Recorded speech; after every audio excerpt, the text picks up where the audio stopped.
ni tan adolescentes, jóvenes. Bueno, entonces Svetlana cuenta esta historia de cómo, ¿me escuchan bien? ¿Sí? De cómo recibe ella la noticia del Premio Nobel 2015. Y para ella era muy significativo, tanto por la parte económica, ella lo revela, dice, claro, ya no voy a tener esa premura del trabajo para poder lo cotidiano, ¿cierto?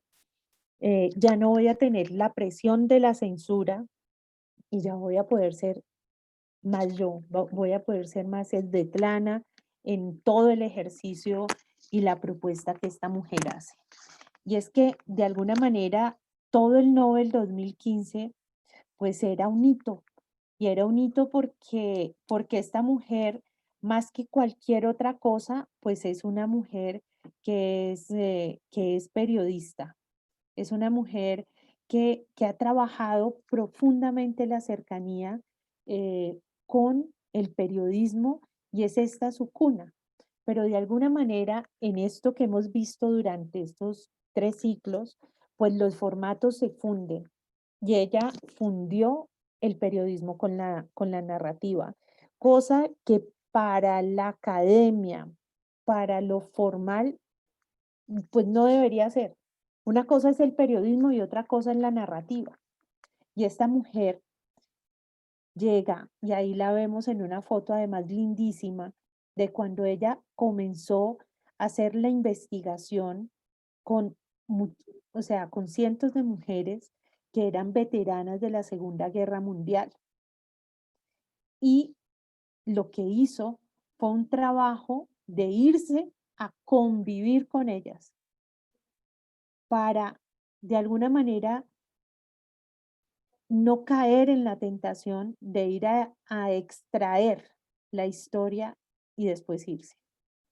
Ella quería vivir con esas mujeres para poder impregnarse de la memoria, del testimonio, pero también para poder generar el vínculo necesario para que le contaran la historia que había detrás de lo que ella quería.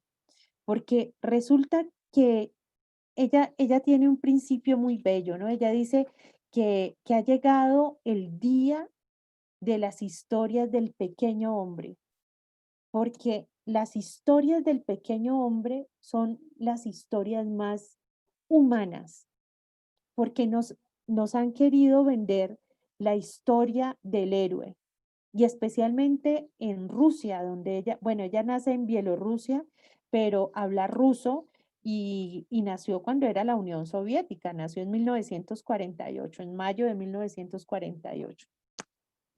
Y entonces ella dice, está muy bien, la historia de la guerra y la historia muy especialmente de Rusia y de la Unión Soviética, pues había sido contada a partir del heroísmo, héroes sobre héroes, héroes y más héroes.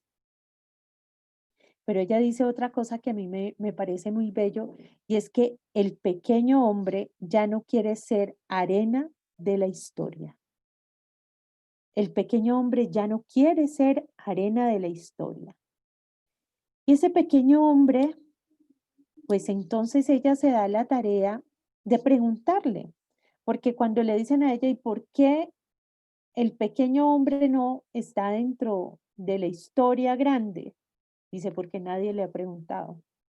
Entonces ella se da la tarea de irse a preguntarle a las mujeres veteranas de guerra de la Segunda Guerra Mundial cómo fue su experiencia. Y lo que se da cuenta al inicio es que estas mujeres replicaban las historias de los hombres. Y ella decía, no puede ser.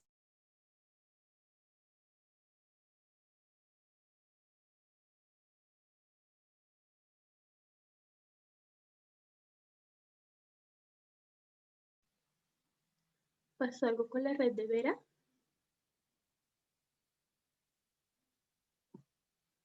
Sí, se quedó como congelada.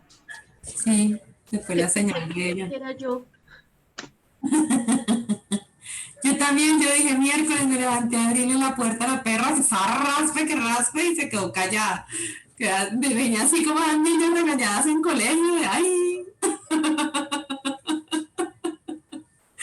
por pararme. La red ha estado muy inestable aquí. Sí, El martes por eso me conecté solo sin cámara porque todo el tiempo se estaba cayendo. Incluso se me cayó estando en clase. ah, carachas, no digas. ¿Será todo eso del huracán? Yo a veces pienso que es todo eso del huracán. Yo creo que también influye. Yo creería que sí. Porque en Cali también hemos estado con varias complicaciones. Yo trabajo online y uy, hijo de máquina. A veces me ha tocado cancelar consulta porque no hay por dónde, no entra por ningún lado. Ay, Mm. Lina, ¿y tú dónde estás? Cali, Bogotá. ¿Y En cómo Cali, sigues de tu Cali. recuperación? Bien, bien, mejor, mejor. Ya tuve mi cita de posoperatorio y me estoy cuidando, pues esperando a que las heridas terminen de cerrar bien. Pero bien, bien. Y sobre todo la dieta. Cuando también me sacaron la vesícula, lo más importante es la dieta, que tú guardes mucho la dieta, porque sí, pues digamos que la vida vuelve a la normalidad rápidamente, pero sí es bien importante, pues sobre todo las grasas, los condimentos, es pues, Sí, lo sí, primordial. sí. Sí, yo debo guardar la dieta durante 8 meses más o menos porque me diagnosticaron un hígado graso, es decir, pensaban que solo era mi vesícula y no, el hígado también está un poquito mal, entonces la idea es guardar la dieta y ver si en 8 meses estoy mejor y si es así, pues bien, y si no, quizás sea que desarrollé una disfunción hepática según el cirujano. Pero bueno, hay que esperar. Hay que hacer la dieta como dices, las grasas, los lácteos, todas esas cosas, y ya no hacen parte de mi dieta. A mí me pasó mucho como con el licor. Yo, después de estar sin vesícula, bueno, es que yo tampoco tengo apéndice. Pues de hace años el apéndice y luego fue la vesícula. Y ya después, o sea, ya después cuando ya podía ingerir licor, yo ya con una sola copa ya estoy así bien. Antes, antes, Antes era mucho más, como no sé, resistente. Yo pienso, bueno, también uno cambia la edad, todo, pero yo lo sentí mucho después de no tener vesícula. Me Claro, dolió. claro. A mí me va a dar duro porque a mí me encanta el Baileys y el Baileys tiene leche, entonces duro, pero bueno, hay que Perdón, aprender a vivir. perdón. Hola, Lina. Hola, Bella. Hablaban de Baileys mientras yo no estaba. Hablaban de Baileys sin mí. Perdón, yo no sé qué tiene, pero está inestable la conexión. Ya estoy aquí de vuelta. Tranquila. Hablaban de Baileys sin mí. Algo confabulaban. No La sé, tertulia, era la tertulia. no se puede uno ir un momentico porque ya están hablando de cosas ricas. Así es. Bueno, ya vuelvo acá a retomar. No sé por qué se me ha caído 2 veces el internet acá. Raro. Bueno, ¿aparece grabando? Sí. Bueno, Sí. bueno, entonces, ¿en qué estábamos? Ah, la historia del hombre pequeño. Entonces, ¿cómo ese hombre pequeño, más bien ese pequeño hombre, pues ya no se resigna a ser arena de la historia?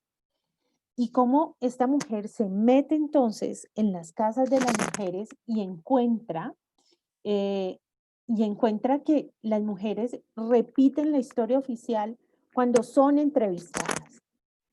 Entonces hay un velo sobre estas historias y es que, bueno, había un reconocimiento de la participación de las mujeres en la Segunda Guerra Mundial dentro de todos los ejércitos, pero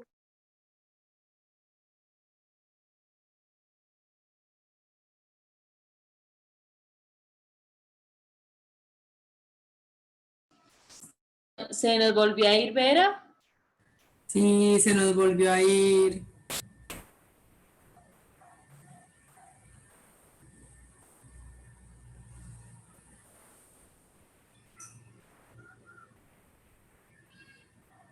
Es que sí está muy inestable la red.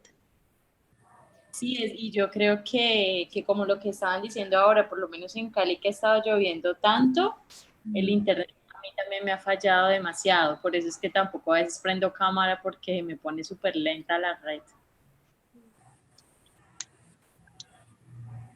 Ah, ¿será que si apagamos cámara le da más como menos peso? No sé. Pues eso es lo que le dicen a una, ¿no? Como que con la cámara, cuando hay unas videollamadas y somos varias o varios, uno si tiene la prendida la cámara, la señal, como que la capacidad se vuelve más lenta.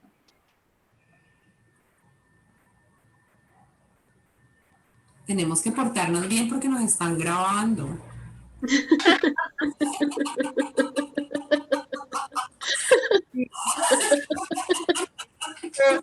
Usted puso sobre la mesa ese tema del licor. ¡Ja!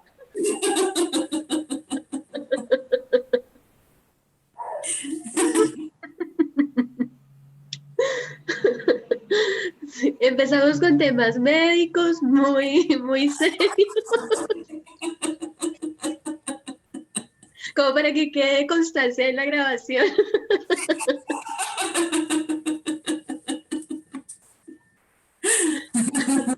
No me dejaste pensando en lo del licor. ¿Será que me va a dar así rapidito? Bueno, igual yo no es que sea mucho de tomar licor, ¿no? Pero yo a veces me daba por comprarme una botellita de vino o una de Baileys y de vez en cuando en las noches o en la tardecita mientras trabajaba yo me tomaba así como un vasito. Es como era como el postre, yo lo veía así como que el postre, porque como es dulce, Ujú. Qué bueno, espero que rico. no vaya a caer mal. No, pero si es así un hito, no. O sea, no. Es cuando ya como que uno se excede. Pero era que, pues, sí, yo tenía un ritmo de pronto un poquito más, o sea, había tenido mis momentos de pronto de beber más y ya luego después de la cirugía sí me di cuenta que ya no, o sea, llega un momento, o sea, una, dos copitas y ya yo siento que como que no, mejor aquí, ya no más. Ujú. ¿Y por qué te dieron ese diagnóstico de la vesícula? Imagínate que yo estuve como 2 años en los que eventualmente me daba un momento en el que no podía respirar y yo no respiraba y sentía una presión en el pecho, pero era Horrible. muy doloroso. Yo no podía estar ni sentada ni acostada, nada. Y tenía, al principio, como al inducir vómito, empezaba a tener alivio. Y fui me hicieron pruebas del corazón, fui al neumólogo y todo normal. Y entonces fue el neumólogo el que una vez me dijo que me hiciera exámenes gástricos y todo salía normal. Pero en una de las crisis y pasaron como 2 años, porque era eventual, o sea, tenía el episodio y ya en Ajá. un momento se quitaba y ya no volvía a doler más, hasta que volví el siguiente episodio, que no eran tan frecuentes. Y entonces, en un episodio, pues ya yo estaba con la que, pues la hermana de mi novio y ella me llevó a rastras a urgencias. Y en urgencias, pues lo que pasó muy raro fue que mis exámenes salían muy bien, pero sí me hicieron, bueno, eh, mm, una médico que me hizo como muchísimas preguntas, lo que yo le dije que notaba como muy raro en mí era como cambio en el color de las heces. Y ella me mandó a hacer la ecografía. ahí salió que mi vesícula estaba muy descompuesta. Claro. A mí me pasó, a mí me la sacaron y me dijeron que mi diagnóstico era de años. Y yo, ¿en serio? Y claro, y eché cabeza y los episodios que yo tenía que son muy parecidos a los tuyos era eso, la vesícula, pero nadie se había enterado de que yo tenía la vaina así.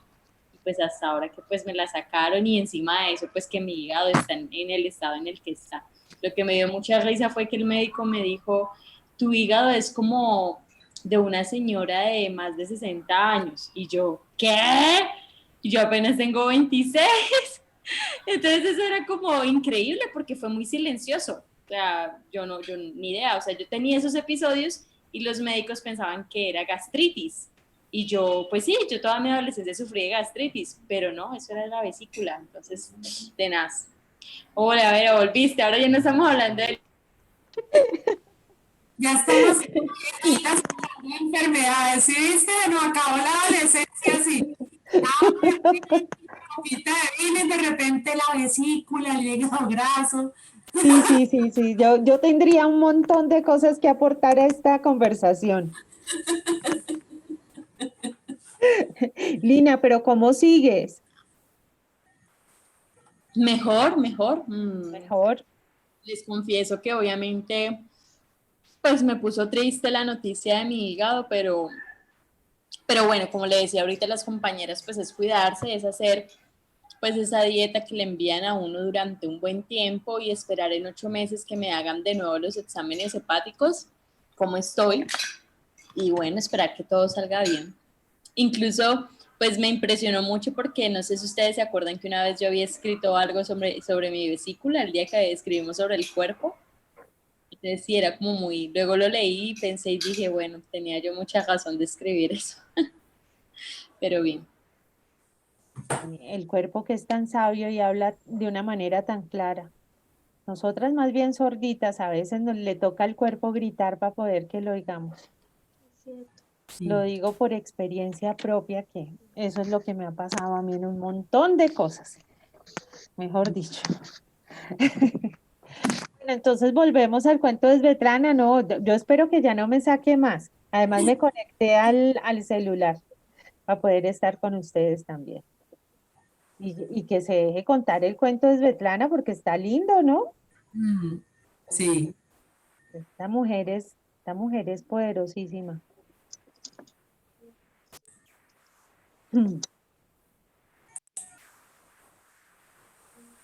Estoy grabando otra vez, ¿sí? Sí. Bueno, entonces retomamos aquí la historia con Svetlana y se va esta mujer a todas esas casas a convivir con las mujeres y empiezan a surgir las historias más fantásticas, historias que eran muy disímiles de las formas masculinas de presentar la guerra, ¿no? Y empiezan también a salir todas estas mujeres francotiradoras, las mujeres que manejaban los tanques de guerra, las mujeres que estaban en los frentes de batalla, que nunca habían sido contadas. Pero no es solamente el hecho de estar, el hecho de la participación, sino qué significaba para estas mujeres estar ahí. ¿Qué significaba para estas mujeres tener la posibilidad de estar en un frente de guerra y qué significó la guerra para ellas? Y comienza una historia absolutamente dolorosa, absolutamente humana, vigorosa, en la que la guerra por primera vez es contada con los ojos de mujer. Y dentro de esta historia, lo que encierra el título es un postulado ético, un postulado de vida, ¿no? La guerra no tiene rostro de mujer, ¿no? La guerra no tiene rostro ni voz, porque hay unas historias sencillas, por ejemplo, que hacían estas combatientes cuando venía la menstruación. ¿Qué hacían estas combatientes y qué era muy preciado para ellas? Entonces eran muy preciadas, por ejemplo, las medias de nylon, pero era muy preciado sobre todo esa posibilidad de contacto con los otros, esa posibilidad de abrazarse con los otros y junto a los otros. ¿Están viendo ustedes el proyector, no es cierto? Bien, bien, ahí está la pantalla. Vámonos con la pantalla. Entonces, esta guerra vista con otros ojos, entonces empieza a tener un sentido absolutamente crítico y ético frente a los actos de guerra. Cuando salió el libro y se publicó, todavía estaba la Unión Soviética, digamos, en sus estertores más bien, ¿no? Y llega esta mujer y da pues una nueva visión acerca de la guerra y comienzan entonces grupos de mujeres a llevarlo al teatro, a hacer lecturas en voz alta. Empiezan a existir una cantidad de manifestaciones alrededor de este título que se vuelve un referente. Y esto no cae muy bien al poder, por supuesto, ¿no? Porque llegar y poner la historia del pequeño hombre ya es un desafío, pero colocar la historia de la pequeña mujer y la historia de la pequeña mujer que pone en cuestionamiento las razones últimas de la motivación de la guerra en un país que ha vivido de guerra en guerra, que toda su historia se cuenta a través de las batallas y de los héroes de batalla, pues era poner en riesgo toda la institucionalidad. Entonces miren cómo realmente no existe una historia pequeña y tampoco existe un hombre pequeño, un pequeño hombre, una pequeña mujer. Esto le costó el exilio a esta mujer que no perdió la perspectiva y tenía ya material suficiente para escribir un libro que fue un hito, que son Los muchachos de Zinc. Y Los muchachos de Zinc, sobre todo, habla de una guerra muy cruenta, de la cual se ha pasado inadvertido en Occidente, que es la guerra de Afganistán. Entonces, cómo estos muchachos son devueltos a sus madres en unas cajitas de zinc y los devuelven en unas cajas de zinc por los calores de más de 50 grados que puede llegar a ser en Afganistán. Y ella en una entrevista dice algo que a mí me parece desgarrador, y es que estos chicos que mandan a la guerra, que son capturados, sacados de su casa, enviados a la guerra, regresan y regresan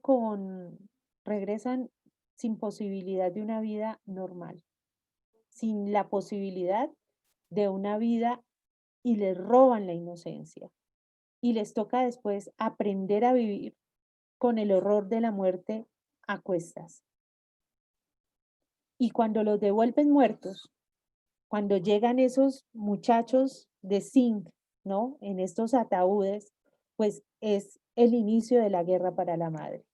Cuando una madre recibe a sus hijos envueltos en la muerte de la guerra, pues ahí es donde viene la guerra para esta madre, donde la vida se hace absolutamente insoportable.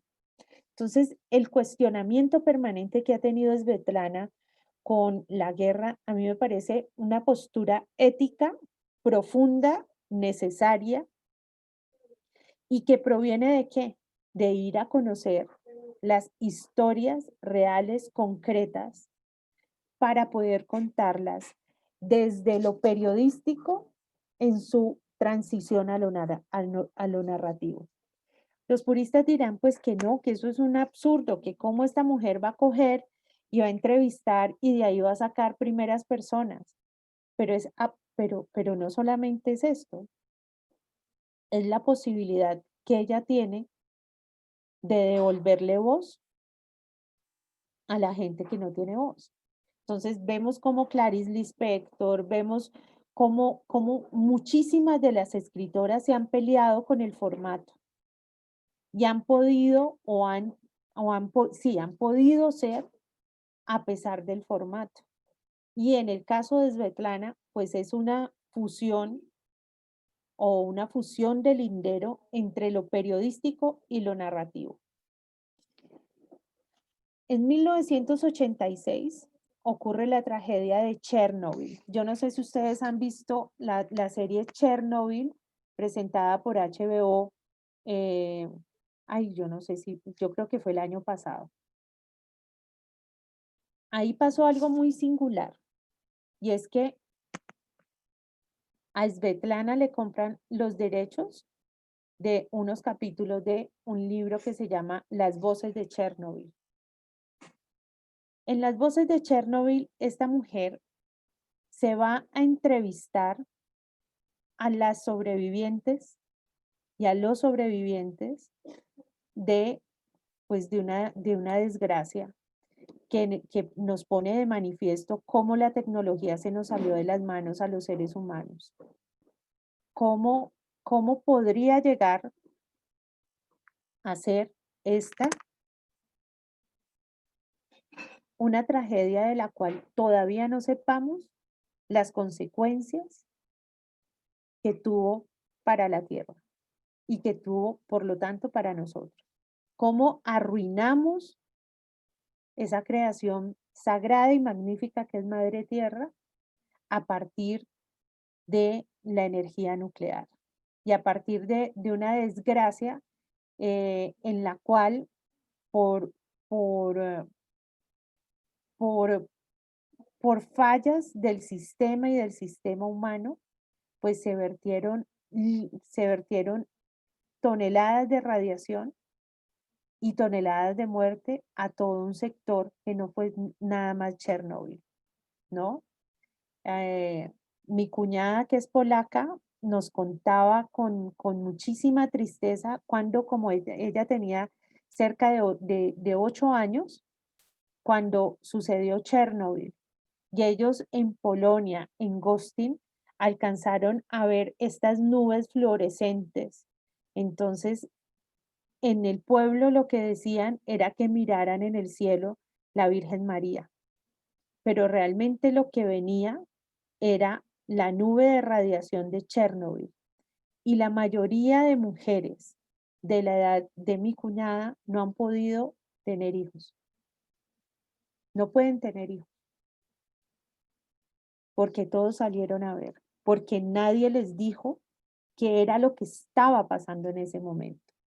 Entonces, escribe Svetlana una serie fantástica, una serie de historias que son desgarradoras, porque es la historia no contada desde el poder, sino la historia contada desde aquellos que padecieron en primera persona el horror de una catástrofe nuclear. Realmente Chernobyl equivale a una tercera guerra mundial por todas las consecuencias dadas a partir de la guerra nuclear. Quienes no hayan visto la serie, y hoy, mire pues, ya estoy recomendándoles la serie, busquen en HBO Chernobyl, con un salvamento, y es que no sé por qué, y Svetlana en una entrevista dice que no sabe tampoco cómo utilizaron historias de ella y ella no aparece en los créditos por ninguna parte. Cuando yo vi la historia de la serie de Chernobyl, cuando empecé a ver esa historia entrelazada, yo dije, no, pero si estos son voces de Chernobyl, ¿no? Y me detuve en todos los créditos y no aparece Svetlana Alexievich dentro de los créditos de HBO. ¿Por qué? No sé. Y según la misma Svetlana, no sabe por qué tampoco. Porque debería ser una cosa mínima. Ahí está el primer capítulo que les voy a proponer. Hagamos la lectura y la audición de 10 minutos de la primera parte de este capítulo.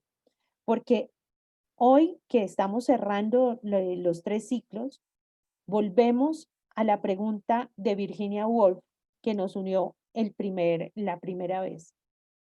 ¿Escribimos o no escribimos como mujeres? Y yo creo que Svetlana, de alguna manera, tiene la pista de esa respuesta. Si escribimos o no escribimos como mujeres. Si lo que contamos tiene un punto de vista único, singular, valioso y además potente.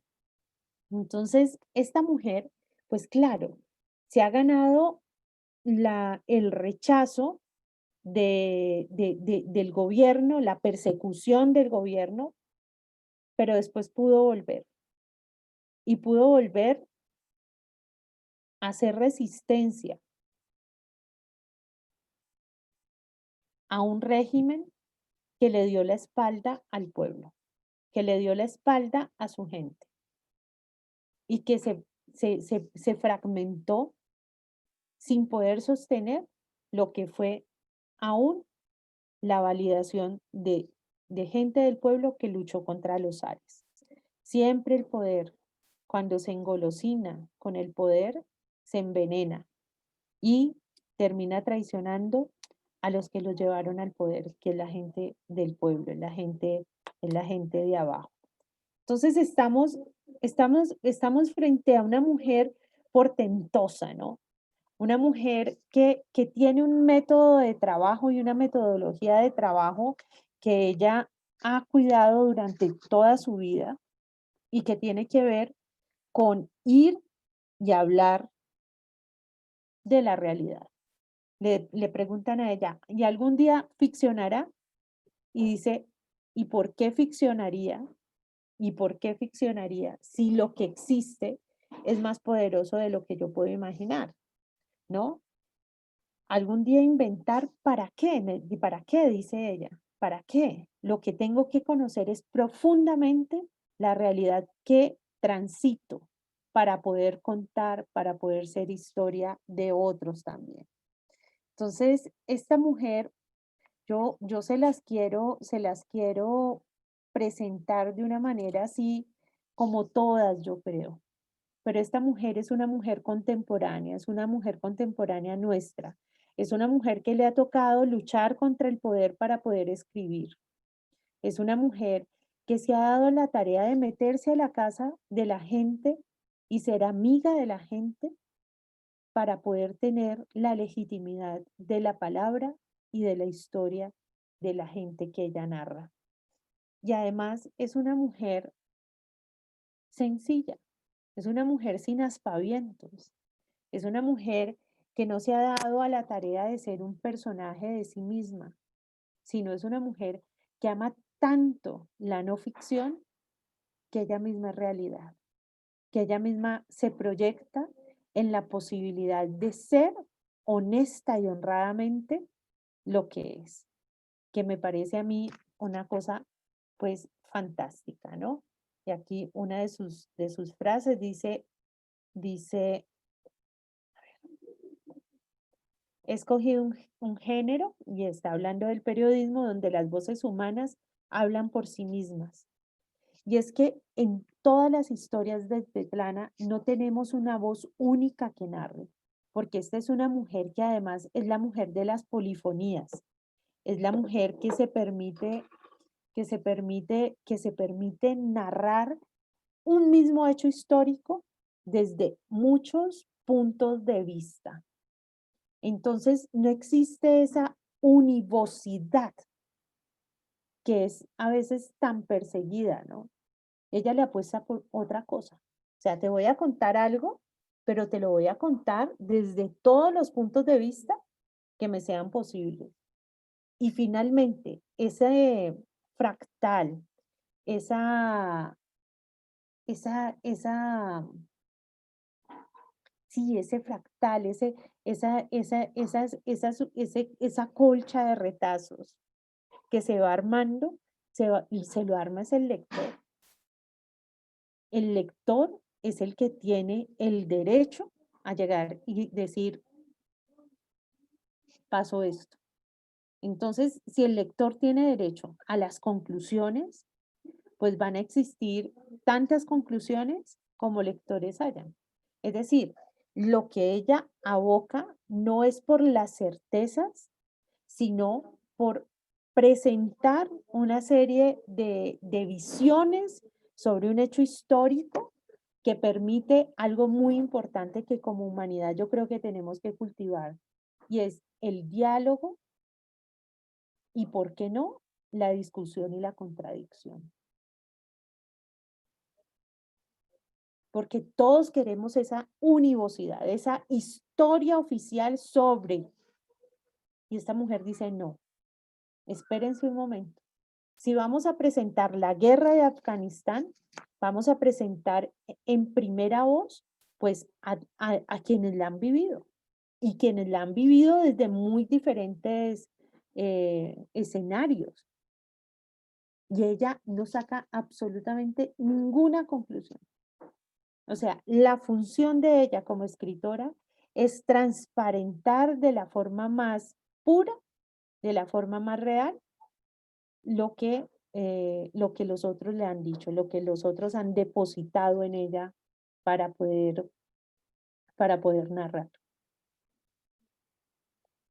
Y la polifonía puede implicar aún narradores contradictorios o disociativos, narradores que nos den una visión absolutamente contraria del mismo hecho, disyuntivos. Y está bien. Y ella dice, no solamente está bien, sino es necesario. Porque nos hemos casado con la univocidad, con la univocidad, con la certeza de una respuesta. Entonces, quiero invitarlas, antes de pasar nosotras a hablar, a compartirles, son 10 minutos de escucha. A ver, ¿dónde está? Que se me ha perdido. Acá. Ahí es Svetlana. Aquí está.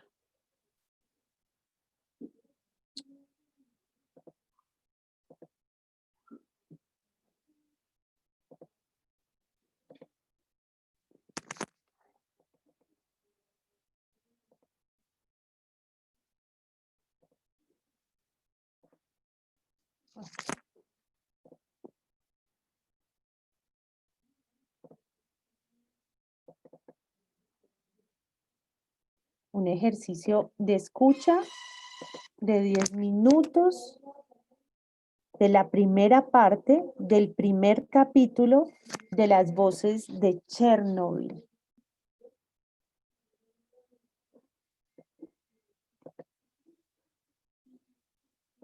Si para la generación de las décadas de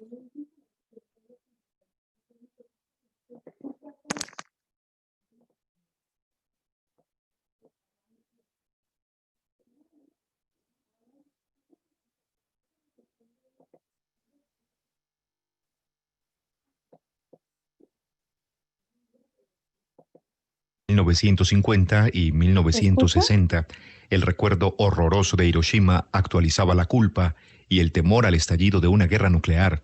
Para quienes vivieron en las últimas décadas del siglo XX, el accidente nuclear de Chernóbil actualizó el mismo miedo. Lo que la voz de Solzhenitsyn hizo denunciando los infames gulags es actualizado por la Alexievich al poner de presencia no tanto un accidente como el fracaso de un sistema y una forma de vida. Svetlana Alexievich, periodista y ensayista bielorrusa, nacida en 1948, es la autora del conmovedor libro Voces de Chernóbil, publicado en 1997 y que recoge los testimonios de muchas personas afectadas por la catástrofe nuclear ocurrida el 26 de abril de 1986 a la 1:23:58.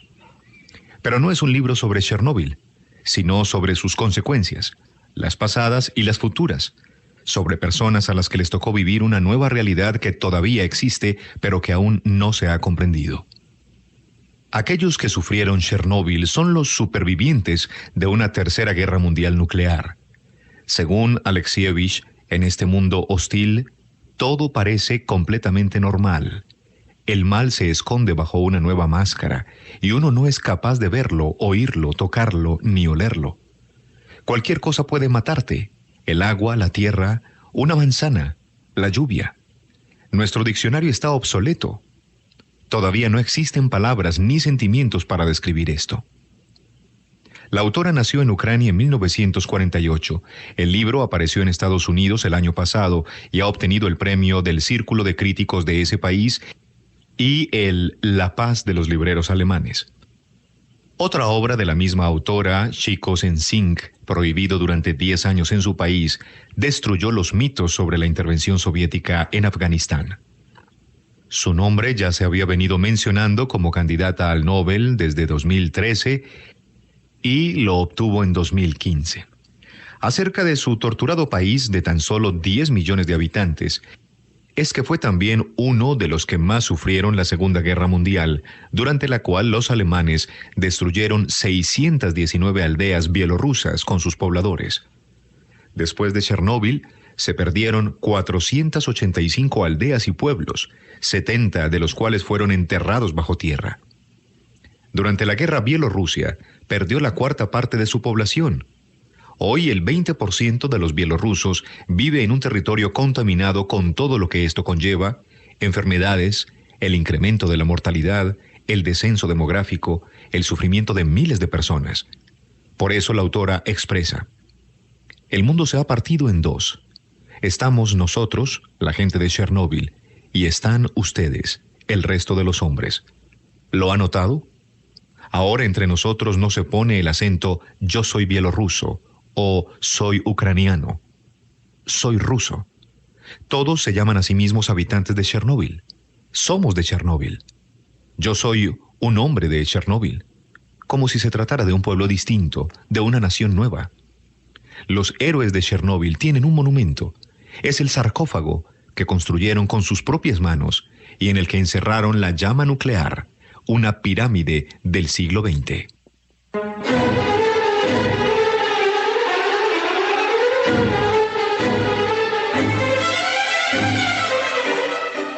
Ahora sí oigamos el inicio de este terrible acontecimiento en la voz de sus víctimas, recogidas fielmente por nuestra escritora.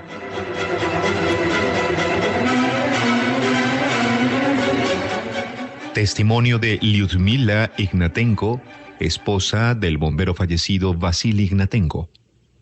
No sé de qué hablar. ¿De la muerte o del amor? ¿Es lo mismo? ¿De qué? Nos habíamos casado no hacía mucho. Aún íbamos por la calle agarrados de la mano hasta cuando íbamos de compras, siempre juntos. Yo le decía, te quiero, pero aún no sabía cómo le quería. No me lo imaginaba. Vivíamos en la residencia de la unidad de bomberos donde él trabajaba, en el piso de arriba, y otras 3 familias jóvenes con una sola cocina para todos, y abajo, en el primero, estaban los coches, unos camiones rojos de bomberos. Ese era su trabajo. Yo siempre estaba al corriente. ¿Dónde se encontraba? ¿Qué le pasaba? En medio de la noche oí un ruido, gritos. Miré por la ventana. Él me vio. Cierra las ventanillas y acuéstate. Hay un incendio en la central. Vendré pronto. No vi la explosión, solo las llamas. Todo parecía iluminado. El cielo entero, unas llamas altas y hollín. Un calor horroroso. Y él seguía sin regresar. El hollín era porque ardía el alquitrán. El techo de la central estaba cubierto de asfalto sobre el que la gente andaba, como él después recordaba, igual que sobre resina. Sofocaban las llamas y mientras él reptaba. Subía al reactor. Tiraban el grafito ardiendo con los pies. Se fueron sin los trajes de lona, se fueron para allá tal como iban en camisa. Nadie les avisó. Los llamaron a un incendio normal.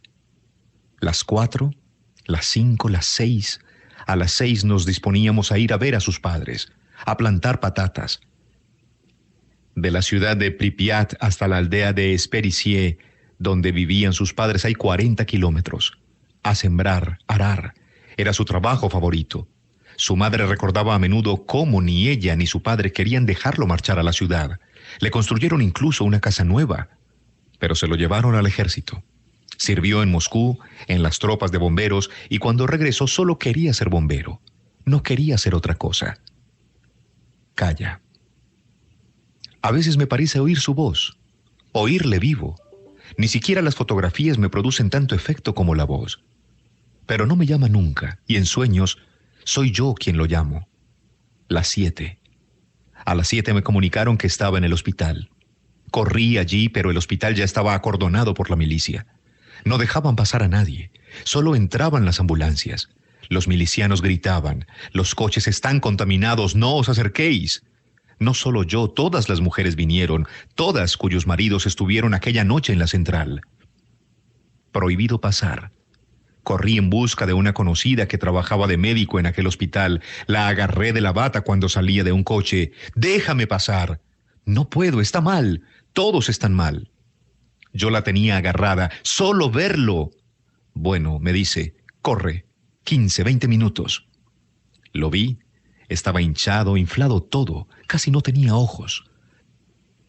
«Leche, mucha leche», me dijo mi amiga, «que beba 3 litros al menos». Él no toma leche, pues ahora la tiene que beber. Muchos médicos, enfermeras y especialmente las auxiliares de este hospital, al cabo de un tiempo se pondrían enfermas. Morirían. Pero entonces nadie lo sabía. A las 10 de la mañana murió el técnico Shishenok. Fue el primero.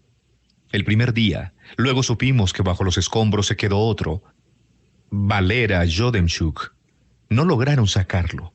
Lo emparedaron con el hormigón. Entonces aún no sabíamos que todos ellos serían los primeros. Le pregunto: «Vasia, ¿qué hago?» «Vete de aquí, vete. Esperas un niño». «Estoy embarazada, es cierto, pero ¿cómo lo voy a dejar?» Me pide: «Vete, salva al crío. Primero te he de traer leche y luego veremos». Llega mi amiga Tania Kibenok. Su marido está en la misma sala. Ha venido con su padre que tiene coche. Nos subimos al coche y vamos a la primera aldea por leche. A unos 3 kilómetros de la ciudad compramos muchas garrafas de 3 litros de leche. 6 para que hubiera para todos. Pero la leche les provocaba vómitos terribles. Perdían el sentido sin parar, les pusieron el gota a gota. Los médicos aseguraban, no sé por qué, que se habían envenenado con los gases. Nadie hablaba de la radiación. Entretanto, la ciudad se llenó de coches militares. Se cerraron todas las carreteras. Se veían soldados por todas partes. Dejaron de circular los trenes de cercanías, los expresos. Lavaban las calles con un polvo blanco. Me sentía alarmada. ¿Cómo iba a llegar al día siguiente al pueblo para comprarle leche fresca? Nadie hablaba de la radiación, solo los militares iban con caretas. La gente de la ciudad llevaba el pan de las tiendas, las bolsas abiertas con los bollos. En los estantes habían pasteles. La gente seguía como de ordinario. Lavaban las calles con un polvo. Por la noche no me dejaron entrar en el hospital. Un mar de gente alrededor. Yo me encontraba frente a su ventana. Él se acercó a ella y me gritó algo. Se le veía tan desesperado. Entre la muchedumbre alguien entendió lo que decía. Aquella noche se los llevaban a Moscú. Las esposas se arremolinaron todas en un corro. Decidimos, vamos con ellos. Dejadnos estar con nuestros maridos. No tenéis derecho. Quisimos pasar a golpes, a arañazos. Los soldados, ya habían formado un cordón de 2 filas y nos impedían pasar a empujones. Entonces salió el médico y nos confirmó que se los llevaban aquella noche en avión a Moscú, que debíamos traerles ropa. La que llevaban en la central se había quemado. Los autobuses ya no iban y fuimos a pie corriendo hasta la casa. Cuando volvimos con las bolsas, el avión ya se había marchado. Nos engañaron, a propósito, para que no gritáramos ni lloráramos.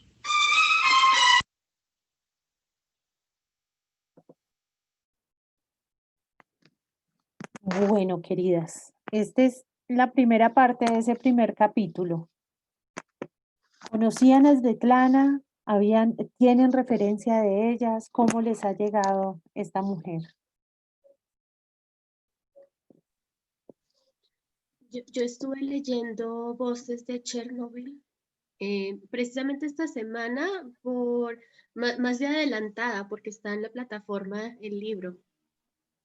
Y me quedé muy impresionada de, de esas historias tan crudas, pero contadas desde esa belleza, desde como de ese estilo particular de la literatura rusa. La literatura rusa es sutil, es bella y es intensa.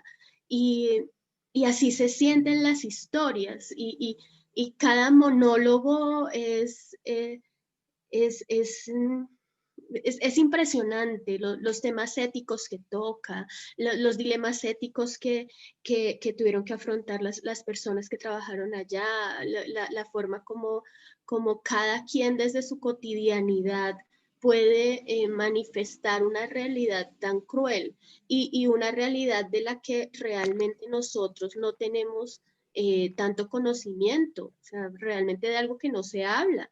Digamos que sí, por ahí, en mi caso yo he escuchado cosas que sí, que en los ataques atómicos, hemos escuchado Hiroshima, pero, pero conocer esa realidad tan que incluso se contrasta con el apocalipsis en los mismos relatos y que termina siendo como tan certera esa lectura apocalíptica de los que ya lo vivieron y, y escuchar también esos relatos cotidianos, escuchar, es que pareciera que se escucharan y leer esos relatos tan cotidianos, incluso los chistes que las mismas personas sacan alrededor de una historia de unas historias tan dolorosas, pero asumiéndolas con humor, con resignación,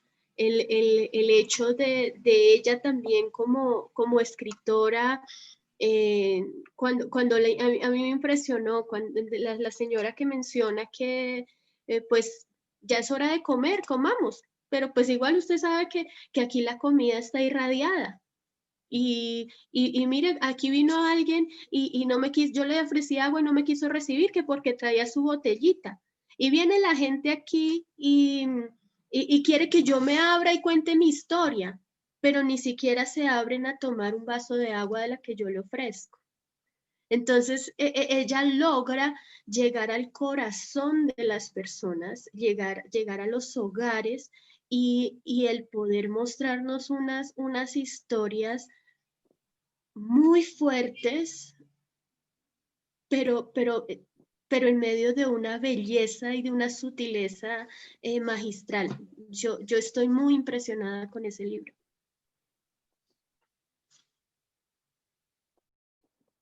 Qué bueno porque yo creo que esto es una forma de literatura muy contemporánea y que a nosotras nos permite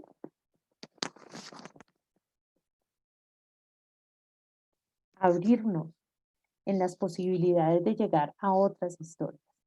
Una de las cosas que dice Svetlana es que no es lo mismo lo que uno pueda crear a lo que tantos puedan llegar a creer de la vida y a vivir de la vida. Entonces, es muy interesante esto porque, claro, siempre al escritor se le ha puesto como el yo creador, ¿no? Ese yo creador. Pero realmente ella dice, no, o sea, yo soy medio para contar. A través de mí se cuenta. Y a mí me parece que es una vía valiosísima que nos permite a nosotras como escritoras alimentarnos de nuestro tiempo y alimentarnos de las historias que nos es entregadas o que nos son entregadas a partir del reconocimiento, a partir del respeto, a partir de la validación de la historia del otro, ¿no? Y eso, digamos que quienes trabajen con mujeres, quienes trabajan con comunidades, quienes trabajan con poblaciones, a mí me parece supremamente valioso que conozcan el trabajo y la metodología de Svetlana Alexievich, porque puede dar la posibilidad de un acercamiento no extractivo de la intimidad de los demás. Porque es delicadísimo llegar a contar la historia de la vida de los otros. ¿Cómo no nos volvemos en saqueadoras de la vida de los demás, sino cómo nos volvemos realmente en medios respetuosos de contar la vida de otro que nos ha entregado lo más preciado, que es la historia última que da sentido a la existencia. Es absolutamente valioso. Yo creo que trabajadores sociales, trabajadoras sociales, psicólogos, o sea, todas estas disciplinas que trabajan con la historia de otros deberían tener a la mano a esta mujer como un referente de la narrativa de otros y cómo impregnarse, pero cómo respetarlo. Cómo no violentamos a víctimas, por ejemplo, transmitiendo sus historias. Cómo no nos damos a la tarea de interpretarlos, sino de ser medios para contar su propia historia. Es decir, si algo puede generar una resignificación de una tragedia, es poder tener voz sobre ella, es tener la posibilidad de contar la propia verdad, ¿no? O la verdad propia, no la verdad probatoria, sino la verdad a la cual nosotros cada uno como seres humanos tenemos derecho. Y cómo estas voces diferentes construyen una realidad histórica. Cómo no es una voz, la voz de quien cuenta el cuento es el que tiene el poder, sino que si son historias polifónicas, pues son historias o verdades históricas democráticas, que es a lo que no nos han acostumbrado, que es lo que no hemos podido lograr todavía. Entonces, para mí Svetlana Alexievich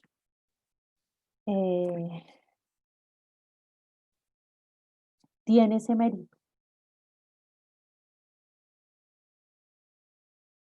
de ponernos en historias polifónicas que rescaten historias disímiles, complementarias, que posibilitan el acercamiento a una verdad histórica más democrática, polifónica. Y además, no desde el hito del heroísmo, sino desde el hito del pequeño hombre, de la pequeña mujer. Y miren el poder que tiene la historia del pequeño hombre, de la pequeña mujer. Miren esta historia, esta primera historia de amor entre Ludmila y Basha, cuánto significa y cuánto dice, ¿no? El testimonio de ella dice, no, es que nadie habló de radiación, nadie habló de que estalló esto. Hablaban de que los gases los habían envenenado a estos bomberos, que fueron de las primeras víctimas de Chernobyl.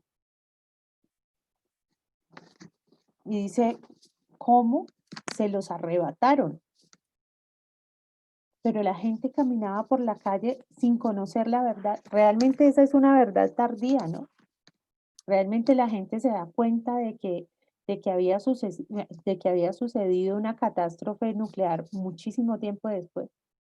De hecho, cuando ya estaban fuera de sus casas, de su territorio. Si quieren ver algo espeluznante, vean Chernobyl. Vean Chernobyl. Yo creo que es la cosa más miedosa que yo he visto. O sea, ¿para qué terror si está esto ahí? Y está esto ahí como una alerta de lo que puede llegar a ser la historia del fin de la humanidad. Lina dice que la estresó. No, es que es espeluznante. Es espeluznante cómo esa historia en la que el manejo del poder tapa una tragedia, y una tragedia que todavía nosotros no conocemos. Y esto debió haber dado para el fin de toda la carrera armamentista nuclear, de todas las energías de tipo nuclear. Y todavía tenemos, en este momento, ¿cuánto tenemos de estas bases? ¿Y saben por qué no reconocían? Porque el gobierno soviético no podía decir que se había equivocado. Lina,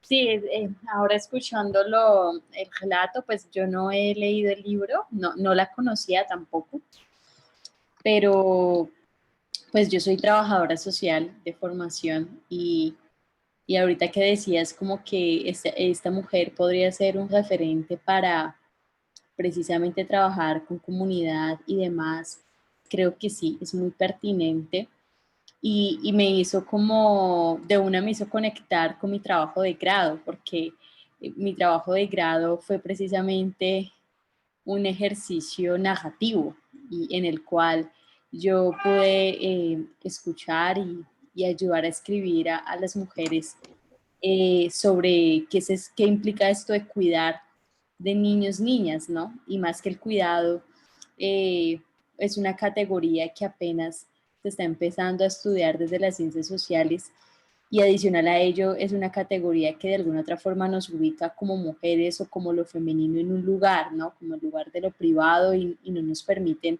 estar en otros espacios, ¿no? Y tampoco se piensa que el hombre pueda cuidar. Entonces me parecía como muy curioso el hecho de que pues encontrar un referente de esto porque de alguna otra forma obviamente lo que yo hice fue pues muy básico, pero escuchar y ver que existe una mujer que de alguna otra forma a través de la investigación de eso que narrabas, de ir a hablar con las mujeres, de escucharlas, de escribir sus relatos y de esa manera exista, pues me da de alguna otra forma como la luz de que de alguna u otra forma uno puede hacer algo con eso, ¿no? Como que esas voces, ser ese medio para que esas voces precisamente sean escuchadas, pues es un acto, por decirlo así, ético y político, precisamente con esas voces, ¿no? Digamos que cuando yo lo hice, pues mi carrera es netamente política en términos de que buscamos el bien de la comunidad o la justicia social. Entonces pensarse que exponer esos relatos y ser el medio para ello, pues aporta, así como ella lo hizo en el caso, por ejemplo, de Chernóbil, pues me parece como muy curioso, ¿no? Y como yo creo que obviamente existirán otras mujeres que lo hacen y no sé si en algún momento pues nos lleguemos a conectar, porque finalmente es un ejercicio que nace precisamente de esa necesidad que vemos y es que las voces de las mujeres pues no son escuchadas, no son leídas, y cuando son leídas o escuchadas es para usurparlas o para malograrlas, ¿cierto? Entonces, me parece como muy interesante esta autora y bueno, muchísimas gracias por presentarla porque sí es un referente. qué bueno, Lina. Y qué bueno, bueno. Y no aguantaste ver la serie, porque es que de verdad, el nivel de tensión que se maneja es un nivel de tensión que sustenta toda la trama. Toda la trama es así, toda la trama. No hay, ¿no? Es como que la respiración se acorta, se acorta, se acorta y es un nivel muy alto de tensión, es un nivel muy alto de tensión, porque es como la anticipación del advenimiento de lo más terrible. Sí, e incluso pues, no sé, ahorita como escuchándote y escuchando a las compañeras y pues a la autora, pensaba que esa autora se conecta de alguna u otra forma con Margaret Atwood porque precisamente retomé el libro de la Cuento de la Criada ayer o antes de ayer empecé de nuevo a leerlo, como a retomarlo. Y había leído que había subrayado una frase que dice Margaret en la introducción, y es que ya no es posible decir que algo no puede suceder, ¿no? Algo así ya como dicen. Entonces, todo el mundo dice, no, esto no puede pasar, no, esto jamás pasaría. Y ella dice, no, es que en cualquier momento, en una circunstancia X, puede pasar. Entonces, esta frase de que confiemos que eso no va a pasar, no, ya no es válida, ¿no? Y ella lo hace referencia un poco al lugar de las mujeres en estos sistemas, pues, dogmáticos y totalitistas que pues ella menciona ahí, ¿no? Entonces como que me pareció como y claro, escuchando a esa autora, pues pienso que ella también muestra algo que todos y todas pensamos, eso es increíble que pase, pero es que sí pasa. Y lo que dices, ¿no? Que la verdad llegó tarde, efectivamente la serie muestra eso, ¿no? La gente saliendo, o sea, a mí me estresaba eso, yo ver la gente que estaba saliendo y yo pensar que eso fue hace mucho tiempo y que ahora sabemos que eso fue un tema nuclear, pero la gente saliendo, entonces era como que, o sea, como no había esa comprensión o como había ese silencio o ese secreto que de alguna otra forma terminó pues matando mucha gente. Entonces, también me hizo recordar, yo no sé si ustedes han visto esa serie de The Crown, La Corona, pues, la británica que está en Netflix, y hablan sobre la niebla tóxica que hubo en Inglaterra y que también pues no decían nada y que la gente salía y la niebla, entonces es como un círculo vicioso de historias, de hechos que creemos que jamás va a pasar, como la pandemia, pero que finalmente pasa. Entonces me pregunto yo, bueno, ¿cómo nos preparamos pues para ello, no?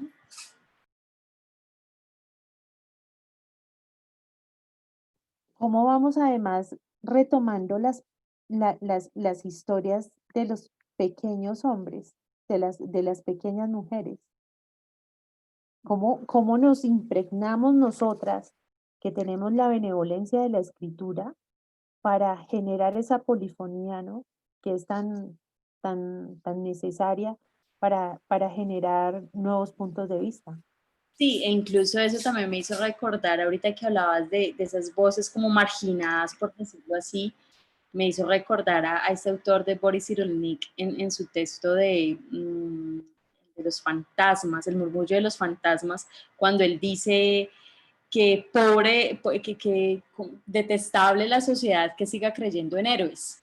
Entonces él dice, porque generalmente esos relatos tan gruesos, tan dominantes de los héroes, como del que me vino a salvar, pues independientemente si es un político, si es un tema fantástico, sesga un poco esos relatos marginales y él hace énfasis como en las voces de los niños y las niñas, las voces de esos niños y niñas que estuvieron en la guerra o que estuvieron en los campos de concentración. Entonces me parece muy interesante porque pues él dice eso hace más daño que realmente centrarse como en esas voces marginadas. Entonces ahí como que lo conecté también con esa autora porque finalmente lo que ella hace es encontrar esas voces marginadas y hacerlas, llevarlas a la luz, y eso nos da una comprensión de los hechos pues muy distinta, ¿no? Como más holística de lo que ha pasado.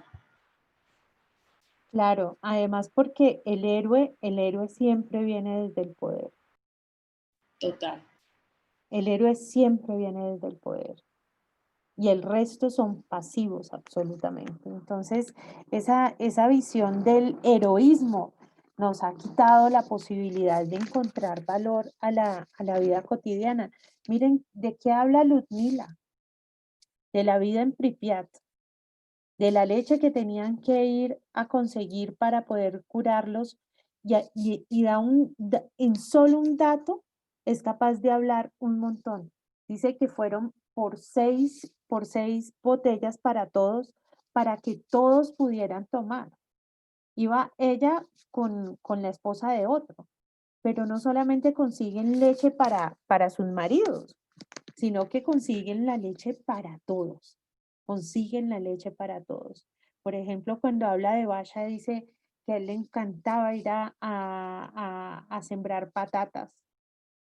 Y esas patatas toman una relevancia en la narrativa, que cuando en la narrativa de héroes puede ser visto así. Y si nosotros nos ponemos a ver en nuestra propia narrativa, aun cuando recordamos los seres amados que se han ido, ¿cuáles son las cosas que toman relevancia? ¿Cuáles son los grandes heroísmos? Son las cosas más sencillas. Son las cosas más sencillas las que se vuelven vitales. Y en estos días, hablando con un amigo decimista, decía, no, hablábamos sobre la sencillez, ¿no? De cómo la sencillez realmente es la maestría que se logra en la vida. Es decir, trabajamos toda la vida para volver a la sencillez. Y cómo la sencillez y la honestidad es la que brindan esa mirada única a lo que se escribe o a lo que se crea. Y es así, o sea, para Ludmila, ¿qué era lo que era tan importante, no? La leche, saber, pen- pensarse si era una historia de amor o de muerte. Y termina siendo una historia de un amor profundo, de un amor sin límites, de una mujer que es capaz de perseguir a su marido por todo lado para poder cuidarlo. En medio de la ignorancia de qué estaba pasando o del peligro después que ella supo que pasaba, su decisión férrea fue abrazarle, acompañarle por encima de todo, por encima de ella misma, ¿no? Mientras los otros callaban, esta mujer, en un acto de amor profundo, abraza a su marido aún en esa muerte atroz que cuenta ella de lo que pasó en adelante. Porque para ella lo importante no era la abstracción del poder, sino la concreción de ese cuerpo que era su marido, ¿no? De esa existencia que era su marido, que era Basha. Basha no era un número más. Basha era el amor de su vida. Una cosa absolutamente desgarradora. Porque es así. Bueno, yo quiero, no sé, María Isabel, ahí está, ¿qué tienes ahí para contarnos? Que yo sé que siempre tienes algo chévere para decir.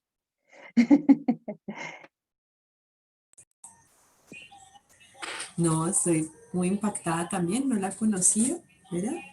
Y pues estaba disfrutando realmente de conocerla, ¿no es cierto? Y cuestionándome mucho en torno a eso, ¿no? La responsabilidad de, de ser verdaderos medios, ¿no? Me preguntaba eso, ¿qué es un medio que no pervierta, ¿no es cierto?, lo que pasa por uno. Y algo muy curioso que sucedió es que desde el soliloquio diatribal así, presentado a mi mamá, yo no sé, muy chistosa, pues, ella casi que me presenta ¿no? Como la ganadora del Nobel. Ay, divina. Entonces, bueno, ella ha hecho, yo no sé qué bulla familiar, pero lo que más me ha impactado es que me han empezado a llamar los más viejos de la familia, ¿no es cierto? Que de verdad les queda como un suspirito de vida, a contarme las historias del franquismo, ¿no? Mi familia es española, toda mi familia es española, mi familia tuvo que salir de España por el franquismo en unas condiciones muy complicadas y desde Cali instalándose en Cali, iban donde los rojos, donde toda la izquierda española tenían radioteléfonos, ¿no es cierto? Armaban radioteléfonos para poder mandar mensajes en clave Morse y en esa medida ayudar a salir a muchos de los españoles encerrados. Entonces tuvieron una incidencia siendo hombres pequeños, ¿no? Hombres pequeños en un pueblito, lograr sacar a un sutano, a un mengano, y cuentan esas historias y la tienes que escribir, ¿no? O sea, te estoy llamando a contar lo que tienes que decir, ¿no? Y yo decía, wow, qué impactante uno guardarse una historia 80 años, sí, 70 y pico de años, y ver una luz, ¿no es cierto? Y realmente querer perseguir una luz para narrarla, ¿no? Entonces, bueno, yo con todo el respeto del mundo los he escuchado, ¿no es cierto? He tomado unas notas, no me he dicho, no, yo no voy a escribirlo, ni sí, ¿no? Pero ahora escuchando esto me preguntaba, wow, ¿será que cuando algunas historias llegan a uno, si me entiendes, sí hay como cierta responsabilidad de alguna forma de regresarlas? No sé, estaba muy cuestionada escuchándolas realmente, muy cuestionada. Yo no sé, yo creo que hay historias que lo buscan a uno. Yo Mm. creo que las historias, más que uno buscar las historias tocan tu puerta. Y entre más escribes, más llegan, yo creo que se pasan la voz. Y llegan a tocar, por favor escríbeme, por favor escríbeme. Y es de enorme responsabilidad, ¿no? Alguien que deposite en ti su historia para ser contada, debe ser contada desde el más absoluto respeto por la historia, por la persona, eh, por la historia de su pueblo, su entorno, su tiempo, eh, y tratar de tener el pacto supremo con la belleza para poder ser entregada, ¿no? Ser la voz de los otros es una voz suprema porque es una voz expandida. Es una voz expandida. Cuando contamos la voz de nosotros, es una voz, es una voz muy resonante, muy válida y ojalá lo hagamos siempre. Pero cuando contamos a los otros es una posibilidad de voz expandida, es una posibilidad de voz que se apertura en unas dimensiones muy bellas, y más cuando tenemos esas historias de las cuales se han atravesado el dolor, la muerte, el desgarramiento de la expatriación, o sea, cuántas cosas, ¿no? Cuántas cosas por contar. Y nosotras que hemos nacido y hemos crecido en un estado de guerra, que estamos atravesadas permanentemente por la muerte, eh, en sus formas más atroces además, Sí. ¿cómo poder llegar a ser las voces de esas otras y esos otros que han atravesado esos tránsitos que no están en los libros oficiales, que no estarán nunca en un libro oficial, que nunca aparecerán en ningún tomo de la historia de Colombia? Entonces, ¿cómo contar un país? ¿Cómo contar un tiempo a través de la singularidad de la existencia humana? ¿Cómo contar un tiempo y un todo a partir de eso? Por ejemplo, a través de la historia de Ludmila y de Basha, estamos hablando de 1986, pero estamos hablando a partir de ellos de lo que fue la caída de un imperio, y también del punto de inflexión de la humanidad. Porque en Chernobyl, con Chernobyl, se dio la comprobación de lo criminal que pueden llegar a ser tecnologías apropiadas para los poderes. Las tecnologías de muerte. A través de una historia que en la voz de su narradora no sabe si es de amor o de muerte. Entonces, el poder de estas pequeñas historias, de estas historias marginales, es que nos ponen frente a la humanidad concreta. No es la historia que habla de los reactores que fallaron, es la humanidad que falló. Y falló tanto que Ludmila y Bacha no pudieron tener ese hijo. Que Ludmila y Bacha tuvieron la peor suerte terrible y una muerte dolorosa de los dos. Porque Bacha muere, pero Ludmila queda muerta en vida. Entonces, miren cómo estas historias que nos han acostumbrado, ¿cierto? La historia de Bolívar, la historia de San Martín, la historia de Hitler, la historia de Mussolini, de Roosevelt. Es como, es como el movimiento contrario. Vení, esperad, porque detrás de Bolívar estuvo Manuela, pero detrás de Bolívar y Manuela existieron cientos, cientos que empuñaron las armas por un ideal y de los cuales no hay rastro ni memoria. Tupac Amaru, claro que sí. ¿Cómo no hablar de Tupac Amaru? ¿Cómo no hablar de Micaela Bastidas? Pero detrás de ellos dos, cientos empuñaron las armas para poder derrocar a la colonia. Claro, traemos toda esta tradición de la epopeya griega, pero ¿dónde está la epopeya cotidiana? Y cómo la epopeya cotidiana nos transmite es contar a partir de una parte el todo. Y el todo magnificado en la existencia singular de los seres humanos. Y saben, para mí, ¿eso en qué aboca? En la valoración de la vida de cada uno, en donde no hay historia que sobre. La historia de ningún ser humano sobra dentro de la historia del río de la humanidad.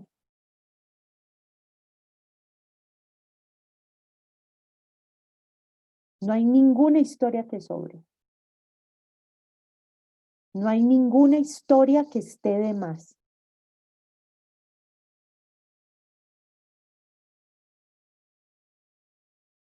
Y eso nos pone en la paridad de la importancia de lo que vivimos, en la magnificencia y en la sacralidad de la historia de cada uno de los seres humanos.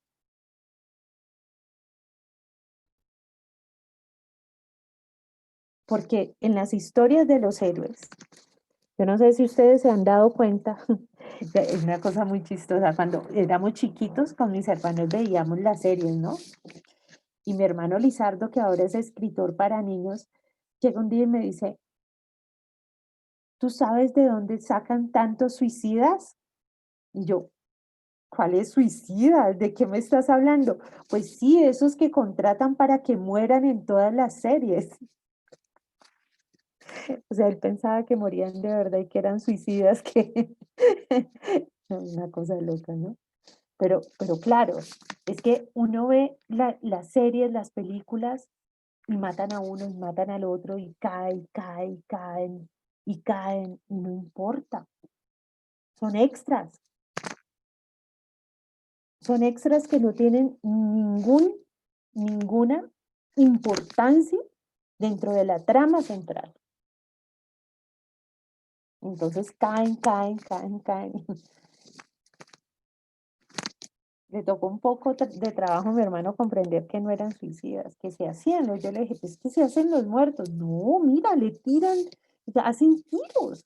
Estaba muy chiquito, yo creo que tenía unos 6 años quizás. Entonces, ¿cómo realmente todos mueren en función del héroe? Y la vida del héroe vale más que la de los otros extras, que un montón de extras. Entonces miren que es un quiebre narrativo, es un quiebre narrativo histórico, que hasta el momento no lo vemos por qué. Y es que siempre hemos tenido en la epopeya el héroe, ¿no? París, ¿no? En Troya, y muere todo un pueblo para poder salvar el amor de Helena de Troya y de París. Y un pueblo que no tiene nombre, no hay registro individual. Murió fulanito, no importa. París y Helena eran los centrales. Entonces, a mí me parece muy importante y muy de fondo. Y creo que nosotras que estamos aquí podemos seguirle rastro a este tipo de historias polifónicas que sí hacen un quiebre fundamental a toda la narrativa milenaria que hemos tenido acerca de los héroes. Bueno, y el ejercicio de caliente, porque no nos podemos ir sin escribir alguito en caliente. Entonces, para que nos vamos 15 minutitos y que ustedes las tres cuenten dónde estaban el día que se dieron cuenta. ¿Dónde estaban? Aquí. ¿Dónde estaban el 11 de septiembre cuando se dio el ataque de las Torres Gemelas? ¿Cómo fue ese momento en que se dieron cuenta?